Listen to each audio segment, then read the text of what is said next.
നമസ്കാരം. ധനേന്ദ്രൻ വേദനിടിക്കുകയാണ്. പ്രകൃതി നമ്മൾക്ക് നൽകുന്ന ചില മഹാദുരന്തങ്ങൾ നമ്മുടെ ജീവിതത്തിൽ ഒരു അനുഭവമാകണം. നമ്മൾക്ക് അതിൽ നിന്ന് ഒരുപാട് പാഠങ്ങൾ പഠിക്കാനുണ്ട്. പ്രളയത്തിന് ശേഷം കോവിഡ് എന്ന മഹാമാരി പ്രളയകാലത്ത് നമ്മൾ കണ്ടതാണ്. ഒരു തുള്ളി വെള്ളത്തിനായിട്ടും 300 കോടിയുടെ അധിപൻ 3 പഴത്തിനായിട്ടും കെഞ്ചുന്ന കാഴ്ചകൾ നമ്മൾ കണ്ടതാണ്. ലംബോർഗിനിയുടെ ഉടമ ചെമ്പ് കലത്തിൽ കയറി യാത്ര ചെയ്ത് വരുന്നത് നമ്മൾ കണ്ടതാണ്. കോവിഡ് എന്ന മഹാമാരി കാലത്ത് നമ്മൾ ഏറ്റവും കൂടുതൽ നമ്മളെ അനുഭവിച്ച് പഠിപ്പിച്ചത് ഒരു 100 ഗ്രാം തേയില മേടിക്കണമെങ്കിൽ അത് മാളിൽ പോയി മേടിച്ചിട്ടിരുന്നവർ തൊട്ടടുത്തുള്ള ജോസഫിയേട്ടിൻ്റെയും ഔസേപ്പിയേട്ടിൻ്റെയും മജീദിക്കടയും കടകളിൽ നിന്ന് മാത്രം 1 കിലോ പഞ്ചസാരയും 5 കിലോ അരിയും മേടിക്കാൻ തുടങ്ങി. 1.5 വർഷക്കാലം നമ്മൾ വീടിനകത്തേക്ക് ചുരുങ്ങി. അന്നമ്മച്ചെടുത്തിയുടെ തട്ടുകടയും ചിന്നമ്മച്ചെടുത്തിയുടെ വീട്ടിലൂണും സുലോചന ചേച്ചിയുടെ വീട്ടിലൂണും നാട്ടിലൂണും പട്ടികൾക്ക് മാത്രം ചട്ടിയിൽ കൊടുത്തിരുന്ന ഭക്ഷണം ചട്ടിച്ചോറും അൽഫാമും കുഴിമന്തിയും ബർഗറും എല്ലാം നമ്മൾ ഉപേക്ഷിച്ചു. 1.5 വർഷക്കാലം നമ്മുടെ വീടുകളിലേക്ക് ഒതുങ്ങി. അമ്മയുടെ ഭക്ഷണത്തിന് രുചി പോരാ, ഭാര്യ ഉണ്ടാക്കുന്നതിന് എരിവ് പോരാ, പുളി പോരാ, ടേസ്റ്റ് ഇല്ല, എന്നതാണ് നീ ഉണ്ടാക്കി വെച്ചിരിക്കുന്നത് എന്ന് ചോദിച്ചിരുന്നവർ ഭാര്യയുടെ ഭക്ഷണം കൊണ്ടുവരാൻ വേണ്ടി കാത്തിരുന്നു. അങ്ങനെ വന്നപ്പോൾ 1.5 വർഷക്കാലം കൊണ്ട് മനുഷ്യൻ്റെ ജീവിതശൈലി രോഗങ്ങൾ നിയന്ത്രണ വിധേയമായി.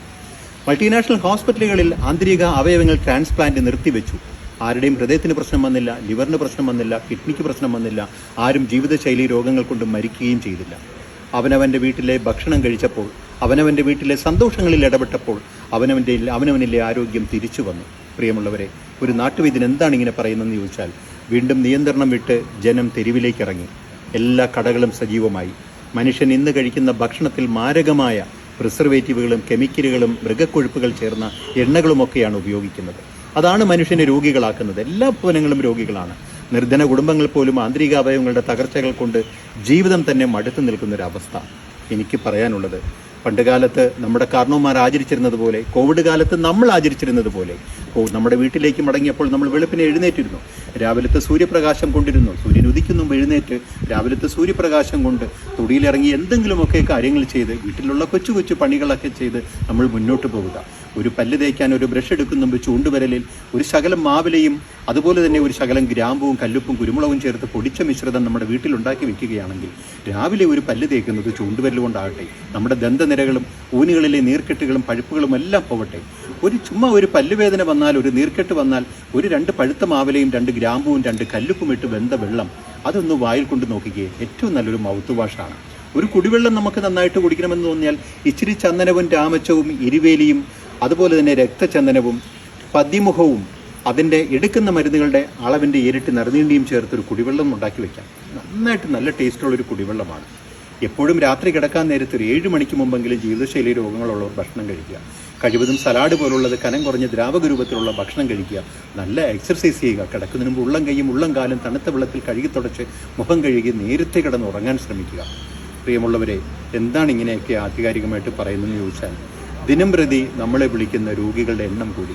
ഗൂഗിൾ നോക്കി തൻ്റെ രോഗത്തെക്കുറിച്ച് സെർച്ച് ചെയ്ത ഒരാൾ 2 ദിവസം മുമ്പ് എനിക്കിട്ട ഒരു ലാബ് ടെസ്റ്റ് റിപ്പോർട്ടാണ്. ക്രിയാറ്റിൻ ലെവലും അതുപോലെ തന്നെ ഷുഗർ ലെവലും യൂറിക് ആസിഡ് ലെവലും എല്ലാം, കൊളസ്ട്രോൾ ഉൾപ്പെടെ എല്ലാം ബോർഡർ ലൈൻ കഴിഞ്ഞ് നിൽക്കുന്നു.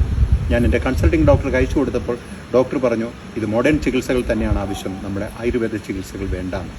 ഞാൻ എന്താണ് ഇങ്ങനെ പറയുന്നത് എന്ന് ചോദിച്ചു കഴിഞ്ഞാൽ, എപ്പോഴും ഞാൻ പറയുന്നതാണ്, നമ്മൾക്ക് എന്തെങ്കിലും ഒരു പ്രശ്നം വന്നാൽ ആദ്യം അലോപ്പതി വിഭാഗത്തിൽ ഡയഗ്നോസ് ചെയ്യണം. ആ രോഗങ്ങൾ എന്താണെന്ന് കൺഫേം ചെയ്തതിന് ശേഷം മാത്രം നാട്ടുവൈദ്യം ആയുർവേദം സ്വീകരിക്കുക. കുറച്ച് നാട്ടുമരുന്നുകൾ നമ്മുടെ തൊടിയിൽ, കുറച്ച് കറ്റാർവാഴപ്പോളയും നീലയമരിയും കയ്യുണ്യവും വള്ളിവിഴിഞ്ഞയും ഒക്കെ നിൽക്കട്ടെ.